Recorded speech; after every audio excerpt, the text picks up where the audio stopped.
नमस्कार, कैसे हैं? नमस्कार, मैं हूँ राकेश, आप लोगों के सामने स्वागत करता हूँ और उम्मीद करता हूँ आप सभी लोग बहुत अच्छे होंगे। एक इम्पॉर्टेंट टॉपिक आज आप लोगों के सामने है, टीचिंग एग्जाम में ये टॉपिक आता है। टीजीटी सोशल साइंस में यहाँ से क्वेश्चन गारंटेड आएगा। इसके अलावा अगर आप पीजीटी पॉलिटिकल साइंस के लिए जा रहे हैं तो भी यहाँ से इस टॉपिक से क्वेश्चन आते हैं। इकोनॉमिक्स में तो एक क्वेश्चन बिल्कुल गारंटी के साथ बहुत बड़ा टॉपिक ही है ये। और इसके साथ साथ कुछ ऐसे विषय हैं जिसमें ऐतिहासिक परिप्रेक्ष्य में भी इन क्वेश्चंस को पूछा जाता है। तो ओवरऑल एक बहुत शानदार टॉपिक है पॉवर्टी, गरीबी। सिर्फ टॉपिक शानदार है परीक्षा के लिहाज से, अदरवाइज इस शब्द में कोई भी ऐसी चीज़ नहीं है जिस पे गर्व किया जा सके। गरीबी, निर्धनता, पॉवर्टी क्या होती है, इसके ऊपर हमारे कैसे क्वेश्चंस बनते हैं, क्या कंसेप्ट है, इसके ऊपर हम बात करेंगे। डिटेल्ड लेक्चर है, एंड तक लेक्चर को जरूर देखिएगा। चैनल में पहली बार हैं तो जरूर जरूर जरूर जरूर सब्सक्राइब कर लीजिए। टीजीटी सोशल साइंस के लिए ब्रह्मास्त्र है, पीजीटी इकोनॉमिक्स के लिए बहुत इंपॉर्टेंट है। पीजीटी इकोनॉमिक्स के लिए थोड़ा हमें और डिटेल में जाना पड़ेगा। इसके साथ साथ पॉलिटिकल साइंस से भी इसके रेलेवेंस निकल के आते हैं। तो चलिए चीज़ों को शुरू करते हैं। सबसे पहली बात, ये शायद शब्द ऐसा होगा कि किसी ने कोई ऐसा होगा जिसने अपने जीवन में ये शब्द नहीं सुना होगा, और इससे ही दूर भागने की जद्दोजहद है कि हम सब लोग किसी ना किसी अपने लक्ष्य को लेकर आगे बढ़ने की कोशिश करते हैं और इस जो दुष्चक्र है इससे निकलने की कोशिश करते हैं। एक विशियस साइकिल है गरीबी। गरीबी अर्थात साधारण शब्दों में अगर हम गरीबी का जब जिक्र करें तो हमारे सामने वो इमेजेस उभर के आती हैं जिसमें कि व्यक्ति के पास अपने जीवन जीने के लिए कोई मिनिमम जो नीड्स हैं वो पूरी करने की भी सामर्थ्य नहीं होता है। तो उस व्यक्तित्व को या उस सिचुएशन को गरीबी के नाम से जाना जाता है। जब आप गरीब की वर्ड की बात करते हैं तो आपके सामने ऐसे चेहरे दिखाई देंगे जो अपनी नीड्स पूरी नहीं कर पा रहे हैं, रोड पे घूमने वाले लोग या ऐसे लोग जिनकी कहानियाँ बहुत दर्दनाक और मार्मिक होती हैं, जो विषम परिस्थितियों में संपूर्ण मेहनत करने के बाद भी अपनी नीड्स की, अपनी ज़रूरतों को पूरा नहीं कर पाते हैं। अंतर्राष्ट्रीय स्तर पर पूरे विश्व जो है वो दुनिया के लगभग देश इस समस्या से जूझ रहे हैं। भारत इटसेल्फ इस समस्या से जूझ रहा है। अभी हाल ही में जो बजट आया था उस पर बात की गई, करीब 25 करोड़ लोग अभी हाल ही में गरीबी रेखा से निकले हैं। तो गरीबी रेखा से निकले हैं, या सरकार की डेफिनेशन में अगर कहा जाए तो सरकार की जो जो डेफिनेशन होती है, जो परिभाषा होती है, उससे बाहर निकले हैं। तो गरीबी क्या होती है, क्या प्रकार हैं इसके, क्या क्या चीज़ें इसमें हुई हैं, कैसे एक रेलेवेंट लेक्चर की ओर आगे बढ़ते हैं। अगर गरीबी को देखा जाए तो हम लोग दो भागों में तो बांट ही सकते हैं। एक तो एब्सोल्यूट पॉवर्टी है ना, जो एग्जैक्ट पॉवर्टी जिसे बोलते हैं, रियल पॉवर्टी, और एक होता है रिलेटिव पॉवर्टी, है ना। तो उस पर डिस्कस करेंगे। इससे पहले अगर देखा जाए तो विश्व बैंक क्या कहता है गरीबी को लेके। विश्व बैंक की ये डेफिनेशन है, क्वेश्चन पेपर में पूछ लेते हैं बच्चे यहाँ से कि वर्ल्ड बैंक के अकॉर्डिंग पॉवर्टी की क्या डेफिनेशन है। Deprivation in wellbeing and comprise many dimension, मतलब अपनी वेलबींग, मतलब अपने को ठीक रख पाने की जो जद्दोजहद है वो भी पूरी व्यक्ति जब ना कर पाए किसी भी एस्पेक्ट्स में, किसी भी स्वरूप में, तो वो गरीब माना जाता है ना। बहुत फेमस डायलॉग है, less than $1 million, less than $1 है ना इन ए डे। मतलब कोई व्यक्ति अंतर्राष्ट्रीय स्तर पर अगर देखा जाए तो वर्ल्ड बैंक या यूनाइटेड नेशन यही मानता है कि $1 से अगर कोई व्यक्ति कम कमाता है तो वो गरीब माना जाता है प्रतिदिन में, है ना। हर देशों में इसकी अलग अलग परिभाषाएं हैं। तो $1, $1.5, $1.9 की गरीबी रेखा के हमें आंकड़े देखने को मिलते हैं। अभी हम पर्सपेक्टिव को इंडिया पे ही रखेंगे। खैर, तो इसमें कहा गया है कि जब व्यक्ति अपनी वेलबींग को, है ना, से भी डिप्राइव्ड हो जाए या अपनी वेलबींग को भी सही से मेंटेन ना कर पाए किसी प्रकार से, तो वो गरीबी की परिभाषा में आती है। गरीबी को अगर हम जैसा मैंने बोला कि इसको हम लोग दो भागों में बांट सकते हैं, दो रूपों में पढ़ सकते हैं, एब्सोल्यूट पॉवर्टी और एक रिलेटिव पॉवर्टी। एब्सोल्यूट वर्ड बहुत स्ट्रांग है, नाम से पता लग रहा होगा। टीजीटी सोशल साइंस में जो करा दूंगा ना, ऐसे बहुत से लोगों के बड़े बड़े बैचेस में भी आपको कंटेंट नहीं मिलेगा। वो एब्सोल्यूट पॉवर्टी क्या कहती है, मतलब ये वो कंसेप्ट है रोटी कपड़ा और मकान। मतलब जो व्यक्ति अपनी बेसिक नीड भी जन्म लेने के बाद जो उसकी बेसिक नीड होते हैं वो भी पूरी ना कर पाए, तो उस गरीबी को वास्तविक या बिल्कुल एब्सोल्यूट का मतलब क्लियर कट जो गरीबी में आएगा ना, जिसका रोटी कपड़ा और मकान तीनों चीज से वंचित रहे, है ना, वो एब्सोल्यूट पॉवर्टी या वास्तविक गरीबी कहलाती है। दूसरी है रिलेटिव पॉवर्टी। भारत में इस टर्म का यूज थोड़ा कम होता है। रिलेटिव मतलब किसी के कंपैरिजन में गरीबी को मापना, है ना। विदेशों में इसको ज़्यादा इसको यूज़ किया जाता है। अब नॉर्मली देखिए, एक गरीब, जब आप गरीब की डेफिनेशन की बात करते हैं तो गरीब आपकी नज़र में आता है ऐसी स्थिति वाला व्यक्ति जो असहाय है किसी भी अपनी ज़रूरतों को पूरा करने के लिए, है ना। अभी दूसरी सिचुएशन क्या है कि अब आप एक ऐसी सोसाइटी में रह रहे हो जहाँ सभी लोग 20 लाख रुपए महीना कमाते हैं, तो वहाँ 5 लाख रुपए महीना कमाने वाला भी अपने आप को गरीब मानेगा। वो हो गई रिलेटिव पॉवर्टी, है ना। तो मतलब जब एवरेज जितना लोग अर्न कर रहे हैं, मतलब मीडियन इनकम जितनी है उससे नीचे जिसकी इनकम होती है वो रिलेटिव पॉवर्टी में काउंट होती है।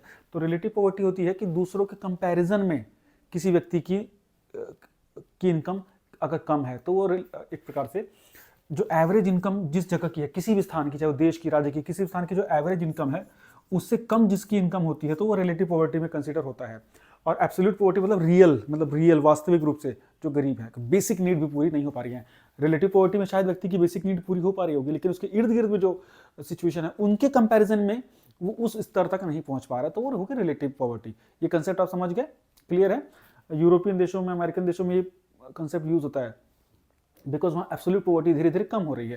लेकिन भारत जैसे देशों में या अफ्रीकन कंट्रीज में, या अभी भारत तो फिर भी मिडिल इनकम ग्रुप में आ गया है, तो यहाँ अभी एब्सोल्यूट पॉवर्टी ही रिड्यूस नहीं हो पा रही है। अभी आज भी अगर आप हंगर इंडेक्स देखेंगे, भुखमरी सूचकांक, तो वहाँ भी हम लोग लगभग बदकिस्मती से सबसे ज़्यादा जो भुखमरी की समस्याएं भारत में देखने को मिलती हैं। स्टिल हम लोग बहुत अच्छा कर रहे हैं। आज़ादी के समय जिस प्रकार से ब्रिटिशर्स ने हमें छोड़ा था, हम 30 करोड़ की पॉपुलेशन का भी पेट नहीं भर पा रहे थे, और उसके बाद हमें इंपोर्ट करना पड़ रहा था। आपने देखे होंगे, हम लोगों ने 4 वॉर देखी जब 1960 से लेकर 70 के दशक में, तो उसके बाद हम लोगों ने बहुत बड़ी क्रांति की, ग्रीन रेवोल्यूशन को लेके हमने फूड ग्रेन्स के ऊपर बहुत काम किया, अपनी गरीबी को मिटाने के लिए फिर लगातार हमने स्टेप्स लिए। बहुत सारी कमेटीज आई, वो नेक्स्ट लेक्चर में मैं बताऊंगा कौन कौन से हमने स्टेप्स लिए थे। तो एब्सोल्यूट पॉवर्टी की अगर हम बात करें तो इसके कंसेप्ट को अगर रिलेटिव पॉवर्टी सब कवर करेंगे तो एब्सोल्यूट पॉवर्टी ही रियल पॉवर्टी को मैं मानता हूँ, है ना, इंडियन कॉन्टेक्स्ट में। विदेशों में ये चीज़ें चल सकती हैं। आगे की ओर चलें तो अगर भारत में देखा जाए तो गरीबी के क्या क्या कारण हो सकते हैं, जहाँ से क्वेश्चन निकल के आएंगे। पहला कारण जनसंख्या का विस्फोट, है ना, डेफिनेटली इसको अच्छे से डिस्कस करेंगे। देखिए, मज़ा तब है जब आप इसको लिखेंगे, है ना, लिखेंगे, क्योंकि ये जो लेक्चर, इसका जिस्ट अगर आप लिख पाएंगे ना तो आप हमेशा के लिए टॉपिक आपका एकदम क्लियर हो जाएगा, चिंता वाली बात ही नहीं है। जनसंख्या, अब देखिए करीब 2.5% की हमारे पास जगह है, 2.4% भारत में दुनिया की जितनी भूमि है उसका लगभग 2.5% के आसपास हमारे पास लैंड है, 2.4 के आसपास। और करीब करीब हम लोग 17% की पॉपुलेशन पूरी दुनिया के लेके ढो रहे हैं 2011 के हिसाब से। अभी तो 20% हो गए होंगे अपन। तो मतलब दुनिया का हर 5वां व्यक्ति भारतीय है, मोटे मोटा। तो लगभग 20% के आसपास वर्तमान में हम लोग ढो रहे हैं, मतलब हमारी जनसंख्या है, और 2.5% लैंड है। तो जनसंख्या विस्फोट होगा, ये समस्याएं होंगी, लो प्रोडक्टिविटी होगी, लो एग्रीगेरियन सिचुएशन क्रिएट होंगी, प्रोडक्शन में समस्याएं आएंगी, और जनसंख्या का विस्फोट होने से जो बेसिक नीड्स हैं वो और कठिन हो जाएंगी, बहुत सख्त समस्यादायक हो जाएंगी। बिकॉज हमारा देश एक असमान आय वाला देश है, आय विषमता बहुत ज़्यादा है, अमीर बहुत अमीर हैं, गरीब बहुत गरीब हैं। अब तो धीरे धीरे किसी तरह से मिडिल क्लास तैयार हो रहा है, बड़ा दायरे में आ रहा है। पहले मिडिल क्लास बहुत छोटा सा सिकुड़ा हुआ था। तो इसमें जनसंख्या दबाव के कारण से जो बेसिक नीड है वो नहीं हो पाती हैं। जो ह्यूमन डेवलपमेंट इंडेक्स है, जिसके तहत कि मनुष्य का विकास होना चाहिए, वो सारी चीज़ें यहाँ छूट जाती हैं पीछे। अच्छी शिक्षा, अच्छा स्वास्थ्य, है ना, प्रति व्यक्ति आय इंक्रीज हो, वो सब जनसंख्या दबाव में बढ़ जाती हैं। और जनसंख्या का बढ़ना गरीबी के दुष्चक्र को बड़ा करता है, कठिन करता है ना। इसका मैं दुष्चक्र भी बताऊंगा, साइकिल जो है। नेक्स्ट है बेरोजगारी। ऑफकोर्स बेरोजगारी अगर रहेगी तो गरीबी का जो विशियस साइकिल है वो टूटेगा नहीं। बेरोजगारी नहीं होने से व्यक्ति की इनकम नहीं होगी, उसकी इनकम नहीं होगी तो उसकी नॉरिशमेंट नहीं होगी, उसकी जो फूड बास्केट है, जो पॉवर्टी लाइन बास्केट है, वो पूरी नहीं हो पाएगी, उसकी परचेजिंग पावर कम होगी, है ना, खरीदने की क्षमता उसकी रिड्यूस हो जाएगी चीज़ों को लेके, जिससे उसका नॉरिशमेंट नहीं होगा, और अल्टीमेटली उसको शिक्षा भी नहीं मिल पाएगी, स्वास्थ्य भी नहीं मिल पाएगा, और वो चीज़ें चलती रहेंगी। अशिक्षा तो बिल्कुल सही बात है। एजुकेशन अगर नहीं होगी, व्यक्ति स्किल्ड नहीं होगा तो उसको रोजगार नहीं मिलेगा, ये इनडायरेक्टली डायरेक्टली है। अपना सही गलत नहीं समझ पाएगा, उसका अपने स्वास्थ्य का ध्यान नहीं रख पाएगा, और अल्टीमेटली उस गरीबी के सर्कल में पड़ा रहेगा। चौथा स्वास्थ्य, हेल्थ फैसिलिटी। बिल्कुल, आप हेल्थ की सिचुएशन तो यह है कि अगर आप स्वास्थ्य सुविधाएं ठीक ना हो तो व्यक्ति गरीबी की रेखा में घुस जाता है।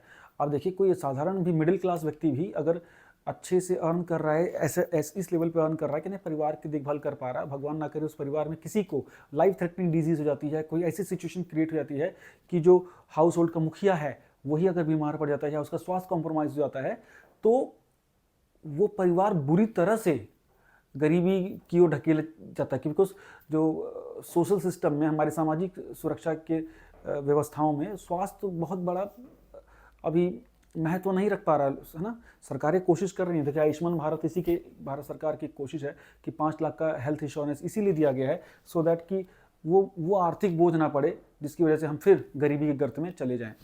नेक्स्ट है आय में असमानता। बिल्कुल हमारे पास आय में असमानता है ना, मतलब इसके बहुत सारे रीज़न हैं हमारे यहाँ। अगर आप महीने में 20,000 या 25,000 से ऊपर कमाते हैं तो आप देश के करीब 1% लोगों में आते हैं, ये मान लीजिए। और अगर आपकी महीने की आय अगर 1 लाख से ऊपर है तो आप मानिए कि 0.3 या 4% में आप आते हैं। तो सोचिए, है ना, कितनी स्थिति दुर्दांत है। ठीक है, तो एक सेंस ऑफ ग्रेटिट्यूड जरूर डेवलप करके रख लीजिए अपने अंदर। ईश्वर ने जो दिया है ना उसका धन्यवाद हमें जरूर करना चाहिए। तो आय असमानता है जिसकी वजह से भी कि गरीबी एक बहुत बड़ी समस्या बनी हुई है। नेक्स्ट, इन्फ्लेशन, महंगाई भी एक बड़ा रीज़न है। इन्फ्लेशन से ना हमारी परचेजिंग पावर रिड्यूस हो जाती है।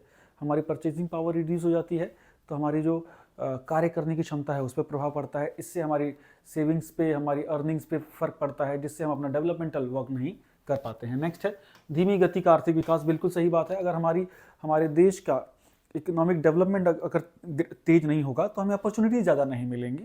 अपॉर्चुनिटी ज़्यादा नहीं मिलेंगी तो हमारे लिए नए अवसर नहीं बन पाएंगे और फिर वो चीज़ें वहीं चलती रहती हैं। नेक्स्ट पॉइंट अगर हम देखें तो क्या कहता है, संसाधनों का प्रयोग ना हो पाना, सही प्रकार से प्रयोग ना हो पाना। बहुत सारे रिसोर्सेज होते हैं कि उनका सही व्यक्ति तक चीज़ें नहीं पहुंच पाती हैं। आपने देखा होगा हमारे एक पूर्व प्रधानमंत्री थे, उन्होंने स्टेटमेंट दी थी कि जब हम सेंटर से 1 रुपया देते हैं तो वो नीचे पहुँचते पहुँचते बहुत हिस्सा उसका गलत तरीक़ों से डिके हो जाता है और वो ज़रूरतमंद तक वो चीज़ें पूर्ण रूप से नहीं पहुंच पाती हैं। आप देखिए कि बहुत से लोगों के तो जो डिज़र्विंग है उनके तो डॉक्यूमेंट्स ही नहीं बन पाते हैं। अगर हम पॉवर्टी लेवल गरीबी रेखा की बात करें तो वो उस सरकार के उस दायरे में नहीं आ पाते हैं। तो कई बार ना अंत्योदय तक का उदय नहीं हो पाता है, बहुत सी समस्याओं के कारण संसाधनों का समुचित उपयोग नहीं हो पाता है। फिर कृषि क्षेत्र की समस्या। कृषि क्षेत्र में देखिए आज भी हमारी जो जनसंख्या है उसका करीब 55% हिस्सा कृषि क्षेत्रों में लगा हुआ है, लेकिन उससे प्रोडक्शन कितना है, लगभग 14% के आसपास। तो ये छिपी हुई बेरोजगारी भरी पड़ी है उसमें। और एग्रीकल्चर जो सेक्टर है वो हमारा उस हिसाब से प्रोडक्शन नहीं कर पा रहा जिस हिसाब से उसमें एम्प्लॉयमेंट है। तो ये एक गरीबी को ना बड़ा बढ़ोतरी दे रही है। आज आप किसी के पास देखिए 10 बीघे भी ज़मीन है तो अपने बच्चे को नौकरी दिलाने की कोशिश करेगा, ना कि खेती करवाने की कोशिश करेगा। ये इसी का इफेक्ट है। बिकॉज हमारी जो कृषि है, हमारे जो 90% हमारे किसान हैं वो सीमांत किसान हैं, मार्जिनलाइज फार्मर हैं, जिसकी 1 एकड़ से कम के आसपास की ज़मीन है। और इसी वजह से अभी उस तरह का हमारा प्रोडक्शन नहीं लग पा रहा जितने तरह की हमारी जिस लेवल की हमारी पॉपुलेशन वहाँ वर्क कर रही है। तो ये सारे जो बड़े फैक्टर्स हैं ये पेपर में आपके लिए इंपॉर्टेंट हैं। ये सारे एक बड़े रीज़न हैं जो हमारे देश में गरीब को और गरीब बना रहे हैं। अब अगर हम देखें थोड़ा सा आगे तो गरीबी को लेकर बहुत बातें हुई हैं हमारे देश में। अलग अलग कमिटीज़ ने गरीबों की डेफिनेशन को डिफाइन किया, बिकॉज सबके अपने अपने पर्सपेक्टिव में गरीब हो सकता है। कोई अगर 1 करोड़ रुपए साल कमाते हैं तो वो 1 लाख वाले को भी गरीब मानेंगे। लेकिन सरकार के आंकड़ों में, सरकार की नज़र में कोई तो एक पैमाना होना चाहिए ना जिसमें गरीब की काउंटिंग की जाए, सो दैट कि उनको कुछ वेलफेयर्स उनका किया जा सके, उनका कुछ ख्याल रखा जा सके। तो कहीं तो आके हमें रुकना पड़ेगा ना किसी चीज़ को तो पैमाना बनाना पड़ेगा ना। उसी के लिए कुछ अलग अलग समय पे कमेटीज़ बनी हैं, आज़ादी के पहले भी आज़ादी के बाद भी। अगर देखा जाए तो हमारे देश में गरीबी के बारे में सबसे पहले बात की थी दादा भाई नौरोजी ने, पर कैपिटल इनकम की बात की थी ना उन्होंने। Dadabhai Naoroji, grand old man of India, इन्होंने बोला था कि अगर सालाना 16 से 35 रुपए के बीच में व्यक्ति अर्न कर रहा है, उससे कम अगर अर्न कर रहा है तो गरीब होगा, है ना। 1938 में सुभाष चंद्र बोस जी ने भी इसके ऊपर एक कमेटी बनाई थी। इसके बाद बॉम्बे प्लान आया था 1944 में जो कंजम्पशन की बात करता था, और वो बोलता था कि अगर 75 कंजम्पशन के साथ साथ 75 रुपये सालाना अगर किसी की इनकम उससे कम है 75 रुपये सालाना से, तो वो गरीब माना जाएगा, है ना। बॉम्बे प्लान 1944 में था। खैर अब तो इस पर क्वेश्चन कम आते हैं। वर्तमान में हमारा जो पॉवर्टी के सारे काम है ना नीति आयोग करता है, ये नेशनल सैंपल सर्वे ऑर्गेनाइजेशन है ना, उसकी मदद से आंकड़े इकट्ठे होते हैं। नीति आयोग ये जो एक तरह से पॉवर्टी लाइन की फ्रेमिंग करता है, और भारत का जो सांख्यिकी मंत्रालय है, कार्यक्रम मंत्रालय, उसके द्वारा इसको इम्प्लीमेंट किया जाता है। खैर अगर आज़ाद भारत में देखें तो डीवी दांडेकर जी और एनके रथ से शायद ये 1972-73 में इन्होंने पहली बार अगर सही प्रकार से देखा जाए तो गरीबी रेखा का मूल्यांकन किया कि किसको गरीब माना जाएगा, तो उन्होंने बोला था, डांडेकर कमेटी ने 1973 में बोला था कि जिस, चाहे वो शहर में हो चाहे गांव में हो, 2250 किलो कैलोरी से अगर कम का नॉरिशमेंट मिलता है, कम का उनको ऊर्जा ले पाते हैं, तो वो गरीब माने जाएंगे। मतलब भोजन के आधार पे गरीबी मापी गई थी कि अगर 2250 कैलोरी से कम किसी व्यक्ति को नॉरिशमेंट मिल रहा है या पोषण मिल रहा है तो वो गरीब है। ठीक है। इसके बाद अलग कमेटी आई थी, है ना। अलग कमेटी ने भी नॉरिशमेंट के ऊपर ही रिकमेंडेशन दी थी, इसी नॉरिशमेंट को ही उन्होंने फॉलो किया था। फिर लकड़वाला कमेटी आई थी 1993 में के आसपास, उन्होंने रिपोर्ट दी थी। उसमें उन्होंने बोला था कि ग्रामीण क्षेत्रों में 2400 किलो कैलोरी और शहरी क्षेत्रों में 2100 किलो कैलोरी से कम अगर कोई नॉरिशमेंट या खाना प्राप्त कर पा रहा है तो वो गरीब है। ठीक है। उसके बाद तेंदुलकर कमेटी 2005 के आसपास, इन्होंने बोला था कि ग्रामीण क्षेत्रों में 27 रुपये और शहर में अर्बन एरिया में 33 रुपये से कम अगर कोई अर्न कर रहा है डेली बेसिस पे तो गरीब है। आपको सुन के थोड़ी सी ऑड लगेंगी, लेकिन ये पैमाने बने थे अलग अलग, क्रिटिसिज्म काफ़ी हुआ था। इसमें इन्होंने, तेंदुलकर कमेटी ने पहली बार मतलब कैलोरीज से हट के एक एक एक पैसों के ऊपर बात की थी, क्योंकि उनका कहना था कि इसमें इन्होंने परचेजिंग पावर व्यक्ति की कितनी है उसके आधार पे गरीबी रेखा को फाइनलाइज करने की बात की, कि व्यक्ति की क्रय शक्ति कितनी है, पैसा कितना आ रहा है कि खर्च कर पाए वो, उस हिसाब से। तो 33 रुपये पर डे से कम जो शहर में कमाता था वो गरीब है, 27 रुपये पर डे से कम जो गांव में कमाता था वो गरीब माना गया उस कमेटी के बाद। फिर उसके बाद रंगराजन कमेटी जो सबसे लेटेस्ट कमेटी आई थी, उनका भी कुछ इसी प्रकार था। 47 रुपये पर डे शहर में जो कमाता है वो गरीब था, और 33 से 34 रुपये पर डे जो गांव में कमाता उससे नीचे कमाए वो गरीब माना जाएगा। रंगराजन कमेटी जो सबसे लेटेस्ट कमेटी थी। ठीक है। तो ये सारी कमेटियाँ ना कई बार क्वेश्चन ये लोग पूछ लेते हैं कि ये किससे क्या रिलेटेड है, कौन किसका क्या था, तो इसको आपको थोड़ा ध्यान देना होगा। अब यहाँ आप ध्यान से देखिए कि पहले ना सिर्फ भोजन के आधार पे, आप पहले देखेंगे तो लोग भोजन की एवज में ही अपने कार्य कर लेते थे, नौकरी पे रखे सिर्फ खाने के ऊपर, है ना। चीज़ें वहाँ से बदली, फिर लोगों की परचेसिंग पावर पूछी गई कि व्यक्ति कितना खर्च कर पा रहा है। व्यक्ति की पॉवर्टी लाइन बास्केट बोलते हैं इसको, कि उसकी टोकरी में गरीबी लाइन की जो टोकरी है, कि उस टोकरी में क्या क्या वो खर्च कर पा रहा है ना, क्या क्या खरीद पा रहा है, वो क्या क्या चीज़ें ले पा रहा है, क्या क्या खा पा रहा है ना। तो पैसे में उसका मूल्यांकन किया गया तेंदुलकर कमेटी से, रंगराजन कमेटी से। इसको थोड़ा सा हमको ध्यान देना होगा। मैं बहुत हल्का सा ग्लिम्स दे रहा हूँ, जो नेक्स्ट वीडियो पॉवर्टी की आएगी ना, उसमें मैं सारे सुधार और इनका फिर रिलेशन बताऊंगा। देखिए गरीबी की ना का जो विशियस साइकिल है गरीबी की ना, बहुत इंपॉर्टेंट देख लीजिएगा। देखिए ये है, अगर आप लो इनकम अगर आपकी है तो कैसे आप फंसते रहते हैं इस जाल में। ये सामने इसकी मैं दिखा रहा हूँ, कम इनकम होगी कम सेविंग्स होंगी, कम सेविंग होगी कम इन्वेस्टमेंट करोगे, कम इन्वेस्टमेंट करोगे फिर आपकी ग्रोथ कम होगी। तो ये साइकिल हो गई आपकी ग्रोथ की, विशियस साइकिल। ग्रोथ आपकी डिक्लाइन हो रही है, आपका विकास कम हो रहा है। ये ग्रोथ आपकी ना आय कम हो रही है, यहाँ आपका डेवलपमेंट भी कम हो रहा है। कैसे? कम इनकम थी तो कम उत्पादन होगा आपका, कम उत्पादन होगा तो प्रति व्यक्ति आय भी कम हो जाएगी। ठीक, कम शिक्षा मिलेगी, कम शिक्षा मिलेगी तो फिर कम इनकम होगी, और ये साइकिल चलती रहेगी चलती रहेगी चलती रहेगी। इसीलिए आप जो भी लेक्चर देख रहे हैं, अगर आप स्टूडेंट हैं तो इस साइकिल से बाहर निकलने की जिम्मेदारी हमारी है। हमारे पेरेंट्स हमें यहाँ तक लेके आ गए हैं, इसके आगे की इस विशेष साइकिल को तोड़ना हमारा लक्ष्य है। वो कैसे होगा? शिक्षा प्राप्त करके, अपने कर्तव्यों का निर्वहन करके, जैसे जो उन्होंने किया उससे आगे ले जाने की जिम्मेदारियाँ हमारी हैं। क्योंकि एक भी पीढ़ी अगर गलत करती है तो अगली पीढ़ी फिर इस साइकिल में आके फंस जाती है। ये पॉवर्टी का मैंने हल्का सा ग्लिम्स दिया था आपको। बहुत से लोग ना ऐसे टॉपिक्स को बहुत इजीली वाइप आउट कर देते हैं, उन्हें लगता है कि बहुत इंपॉर्टेंट नहीं है, लेकिन मैं इसको बड़ा टफ टॉपिक मानता हूँ और यहाँ से खूब भर भर के क्वेश्चन आएंगे। इस टॉपिक को कराने के बाद मैं आप लोगों को MCQ करूँगा करीब 100, फिर उससे बाहर आपका डेड श्योर हो जाएगा, उससे बाहर क्वेश्चन आपको नहीं आएगा, चाहे वो इकोनॉमिक्स का हो, PGT का, चाहे आपका DSSB TGT सोशल साइंस का हो। ठीक है, तो उम्मीद करता हूँ लेक्चर अच्छा लगा होगा। चैनल पहली बार है तो जरूर सब्सक्राइब करिएगा। इस चैनल पे वो कंटेंट मिलेंगे आपको जो बहुत जगहों पे बहुत पैसे खर्च करने के बाद भी शायद ना मिले। उम्मीद करता हूँ लेक्चर अच्छा लगा होगा। Thank you so much, bye bye.